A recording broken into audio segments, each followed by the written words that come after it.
abductions and extrajudicial killings, as well as the health sector crisis occasioned by the rushed transition to the Social Health Authority. Realignments have emerged well before the 2027 general elections, raising significant concerns on two fronts. First, this early onset of political campaigns diverts critical attention from national development, shifting focus to the spectacle of election campaigns. The fervor generated by political rallies creates an artificial euphoria that obscures substantive political debates, elevating political temperatures. Second, this premature election fever undermines the very spirit of the democratic process, as a government is expected to concentrate on governance and implementation until the officially designated campaigning period is announced. But more is needed.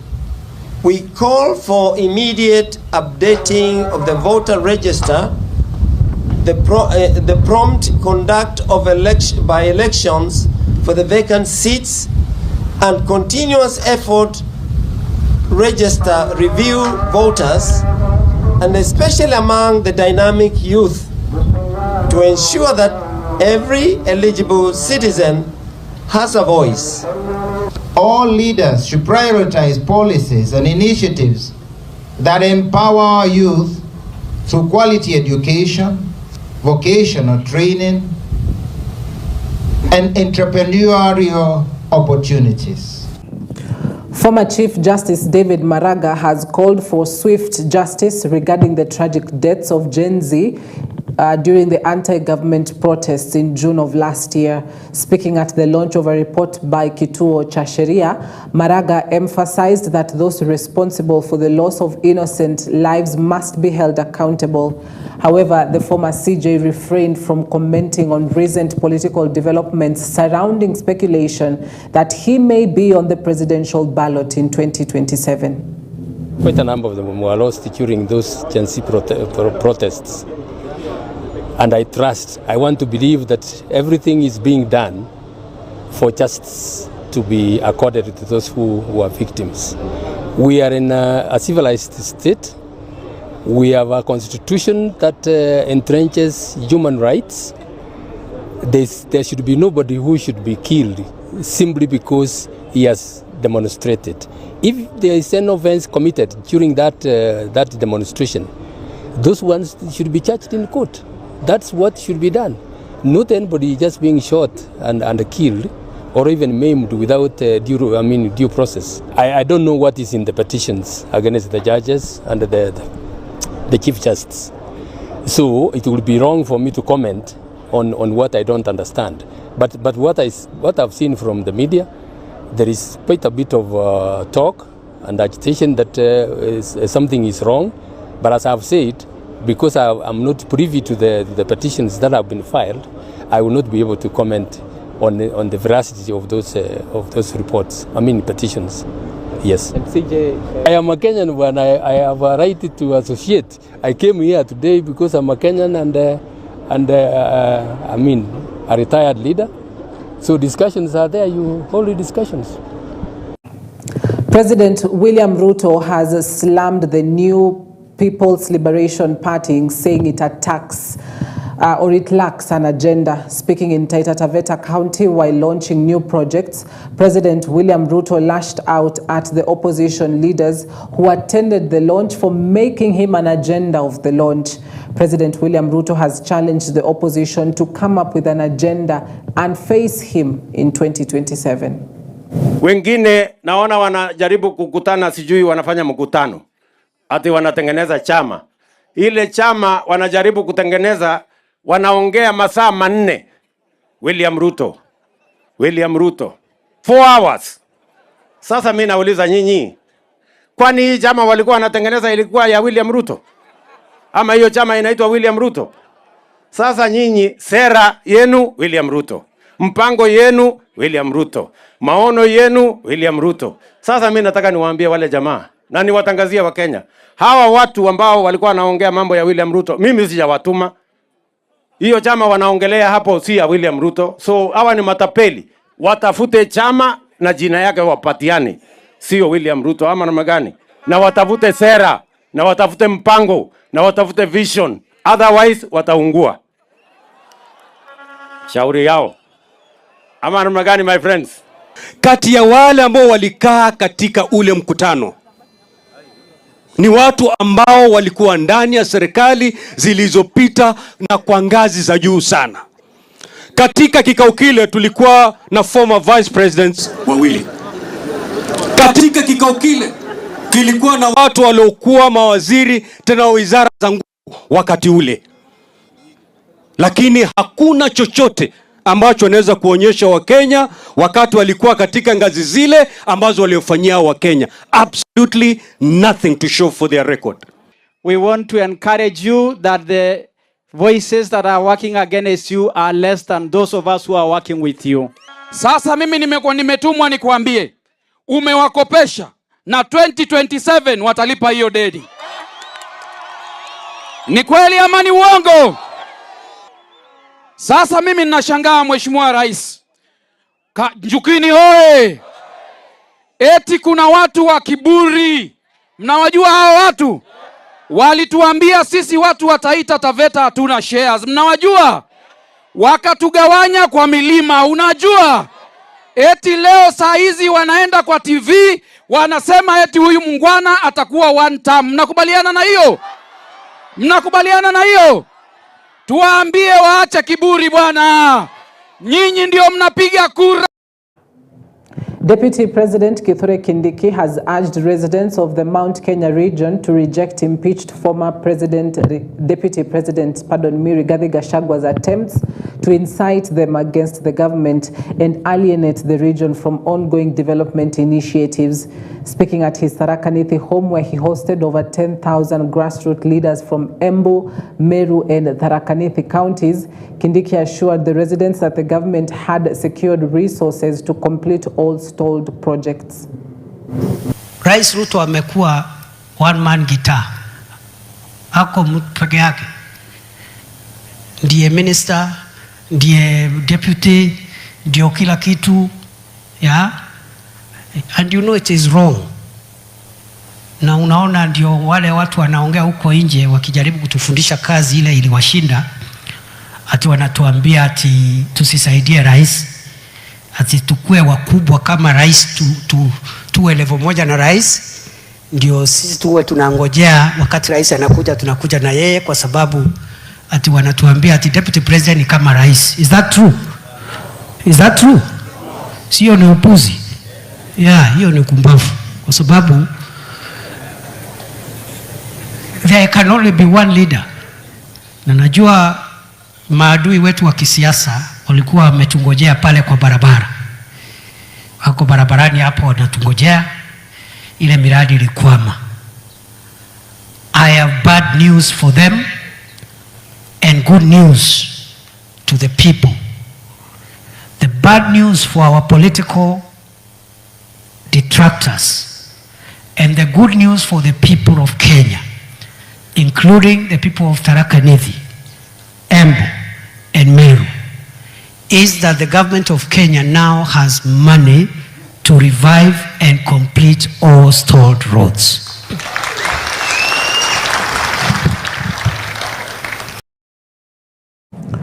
Clinical officers from the North Rift region staged a peaceful demonstration led by National Secretary of the Kenya Union of Clinical Officers, George Gibore.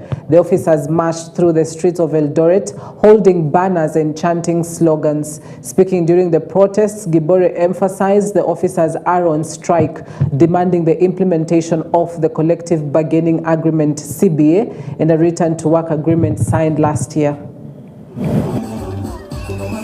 It is an artificial problem that has been created by officers who are leading the Social Health Authority and also the Ministry of Health. Why? And I must be very specific, that when we transitioned last year, October, there were several facilities that were offering services under the National Health Insurance Funds, and they were to be moved to the other side of the Social Health Authority, so that then there will be no disruption of services. But remember, when we come up with the Social Health Authority, we also emphasized that there will be no limit where someone needs to seek services, because we used to complain that the the NHF used to regulate which facility you can seek services. But there is everything wrong currently the way it is, and that is what has occasioned, even including the RUPA, those who are owning private facilities, to go on strike. Because then, why do you have officers who cannot function in an hospital? Again, even after forcing that it's only medical officers to see this patient, they are not paying. We have seen the ministry complaining that we are not raising more funds, but we have doubled what we used to contribute. That despite the enormous contribution that we are making, a lot of money that we are making, this money has been regulated to function only in level 4, level 5 and The Commission for University Education and the DCI detectives raided a graduation ceremony for the Northwestern University College at Mombasa County, where authorities say they have been forced to take the move because the university in question has not been registered under the regulator. The officials arrested graduates too, who have been released. Kenyans have been urged to be careful when choosing institutions of higher learning and ensure their colleges of choice are registered. I want to declare this a crime scene, and anybody in a gown should remain seated until we finish all our process.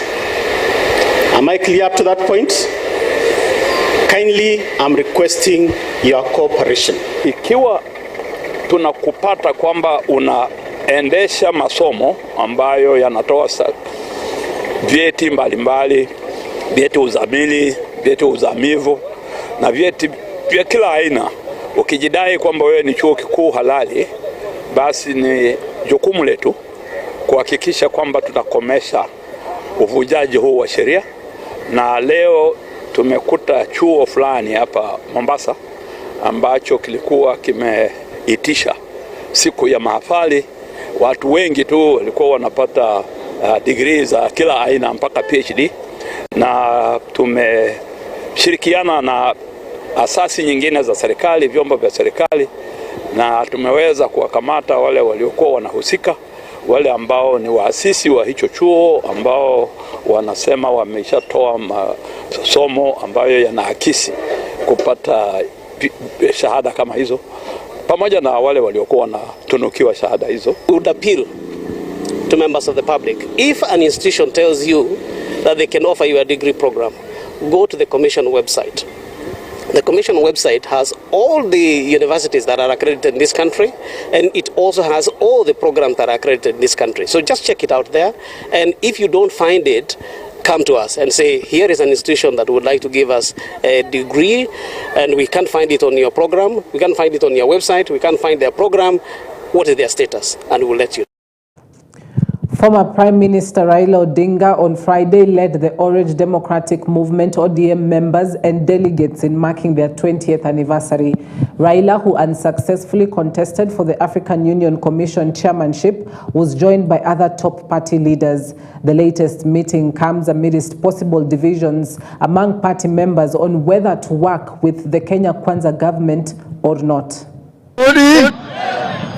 Sasa tumesema siku ya leo tukisherekea baba amerudi, na nimesema nitakuja kuuliza watu wangu wote kwanza mwelekeo, tujue mwelekeo. Sio sisi si watu wa kufuata watu ovyo ovyo, tunafuata watu na sababu. Chama cha ODM ni chama ambayo iko na sera kamili na msimamo. Kama chama cha ODM lazima tuchukue uongozi. Chama kinatengenezwa kwa kuchukua uongozi. Kwa hivyo we are prepared for 2027 by any means, either ourselves ama namna gani. Sasa tunaanza mikakati vile tutaimarisha hii chama irudi vile ilikuwa mwaka wa 2007, kwamba viti yote kuanzia kwa MCA, MP, Senator, Woman Rep, Governor, hata President itakuwa ni chama cha ODM. Na tumesurvive hii miaka yote kwa sababu ODM ni chama cha kitaifa. Kwa hivyo watu ambao wanaunda machama, ensure your party is a national party ambayo inatoka Mandera, Nyandarua, Todonyang, huko Turukana mpaka hapa Busia. Hiyo ndio siri ya ODM ambayo imefanya tumedumu mpaka saa hii. Watu wa Budalangi sisi ni quarter pin. Quarter pin inawekwa kwa baiskeli, na ikiwekwa kwa baiskeli inawekwa na nyundo, na ukitaka kuitoa utaitoa na nyundo. Sisi tuko ODM, mahali utasema right utaenda right, usema left utaenda left, hatutakuwa na swali. Sisi hatuwezi kuimba kama wala watu ambao wanategemea mkopo ile ambayo inaitwa NGO. Sisi tuko na mwelekeo mzuri ambaye tumepatiwa na Raila Amolo Odinga. Na leo hii baba, mimi najua unafanya consultation. Mimi nakuomba uendelee kufanya consultation, ufanye consultation. Mahali siku ile utasimama useme basi twende hivi. Hivyo ndio Kenya yote ambaye itakufuata. KOTU Secretary General Francis Atwoli has criticized political parties using the color purple, claiming it was patented by KOTU in 2008.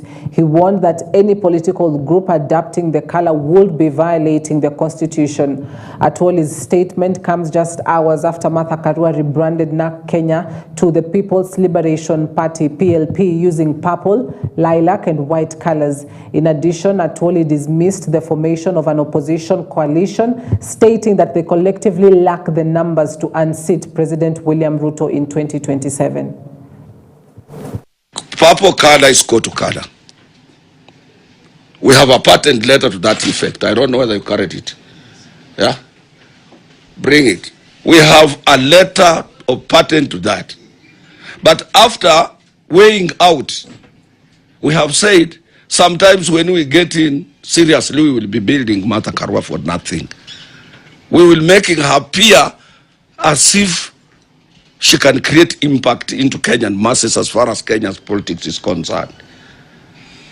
KOTU is bigger than all political parties in this country, because KOTU is represented here locally and internationally.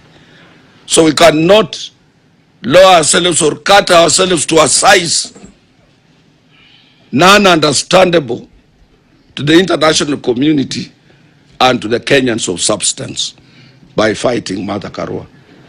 So that purple issue, it will die by itself. Because I don't see where Martha is taking purple. Purple is known. Even when she wears walking on any market, she will always be being greeted. How is Atwoli? How is KOTU? Try to wear a purple thing. What I want to tell Kenyans, they must know that the purple color is a worker's color in this country. So anybody trying to imitate, thinking that it will give him or give her mileage, is wasting time. It's respected. If you start your own church and you want to use it, you have no problem. But when it comes to commercial issues, political issues, pressure groups, or anything, it's KOTUs. So I don't want to make Martha Karua and her party appear big because she. All right, matters purple. We take a quick break. We'll be back shortly with more news making headlines across. 2 quack lawyers in Nyahururu town during the stringent inspection raids. LSK officials also recovered fake documents and rubber stamps. The operation was spearheaded by lawyer Stephen Mbugwa from the Law Society of Kenya headquarters and Mary Wanjiru, the chairperson of the Nyahururu LSK chapter, who stated that it was carried out in response to persistent public complaints. Mbugwa said the crackdown will be carried out countrywide to weed out LSK masqueraders. We carried out an operation to from here, and they don't have knowledge going to end, and we shall come and whip every single town with an effort to ensure that we weed out these persons who are trying to infiltrate and dupe the members of the public. And to the common mwananchi, if you go to an office, make sure you are not attended to at the reception. Ensure that the office you go to, you are attended to by an advocate. And if you're not sure, we have our officials. Please come to us, come forward. If you have any other complaints, come to us, and we will work together. We will ensure that justice. According to the Communications Authority, the country has achieved 96.6% voice network coverage, reaching 548 remote villages over the past decade. Only 3.4% of Kenyan villages remain without coverage, said Paul Kiage, CA's Deputy Director of the Universal Service Fund. In the coastal region, CA has deployed voice infrastructure across all 6 counties of the coastal region. For years, Kenyans in remote villages have struggled with mobile network connectivity. In the interior of Kilifi County, small towns are now sprouting around areas where network masts have been erected. Kutoka kitambo ilikuwa mambo na network hatuko na shida. Lakini kwa saa hii tuko sawa. Ukitaka kupiga simu juu ya watoto kama wako mbali shule, tunawasiliana vizuri. Mambo na kutuma pesa, kwa mfano kama tunataka kutuma vyombo sokoni, twatuma vizuri, hatuna shida tena. Na hata mambo na biashara yetu inaenda vizuri. Shida ni pesa, ndo hatuna. Pesa za kuongezea hiyo biashara hatuna, lakini biashara yetu mambo na simu yanaenda vizuri. Twasikia furaha kwa ajili ya yule mnara wa network, tuko sawa.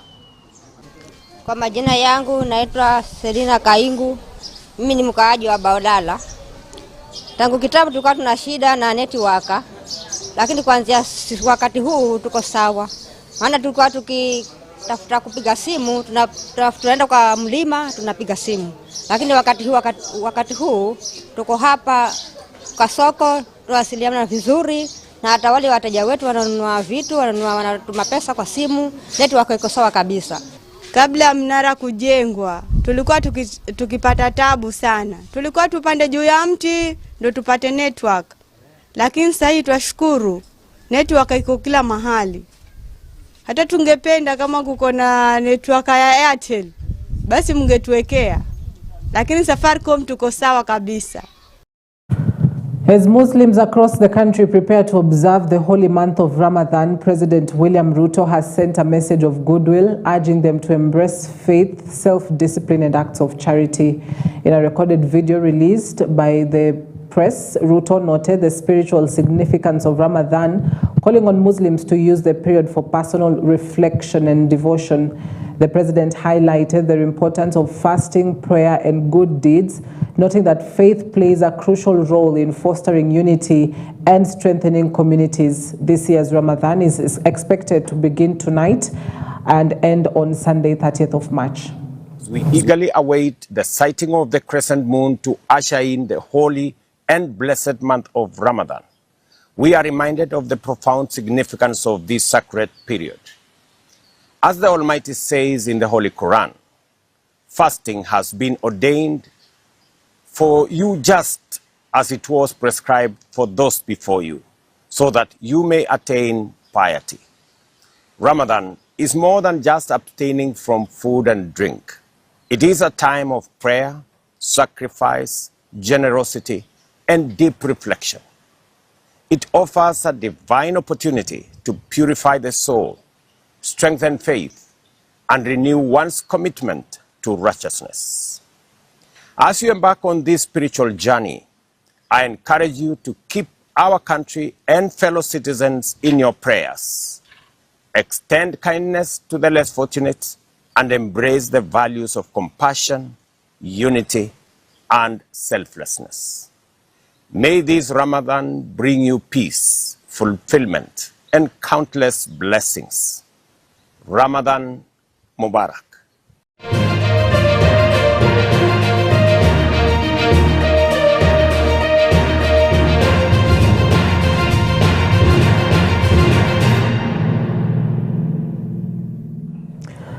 Triumphant Harambee Starlets were accorded a heroic welcome at the Jomo Kenyatta International Airport in the wee hours of Friday morning after landing from Tunisia. The Kenyan beauties, led by head coach Beldin Odemba, could not hide their joy after beating host Tunisia 1-0 on Wednesday to book their ticket for the 2026 Women AFCON final round qualifier, having played to a barren draw in the reverse fixture last week Friday. FKF President Hussein Mohammed and his deputy MacDonald Mariga led the welcome party alongside officials from Sports Ministry at 2 a.m.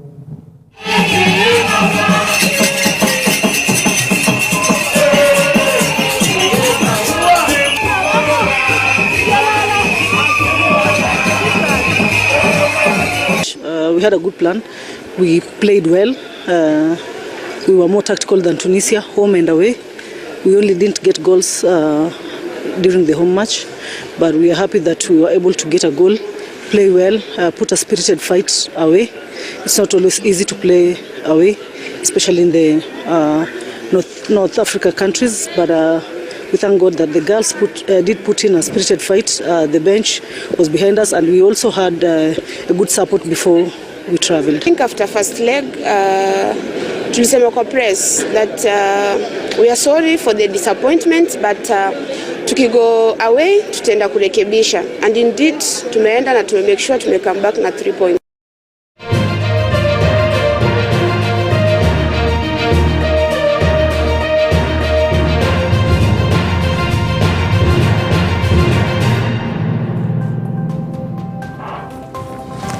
All right, congratulations to Starlets for garnering that win against Tunisia, as they expect to play later on, I believe should be month of October, for their next round where they'll be meeting Gabon. All right, we wrap it up at that point tonight. Thank you for watching. My name is Cynthia Nanjala. Good night. Have a blessed weekend ahead.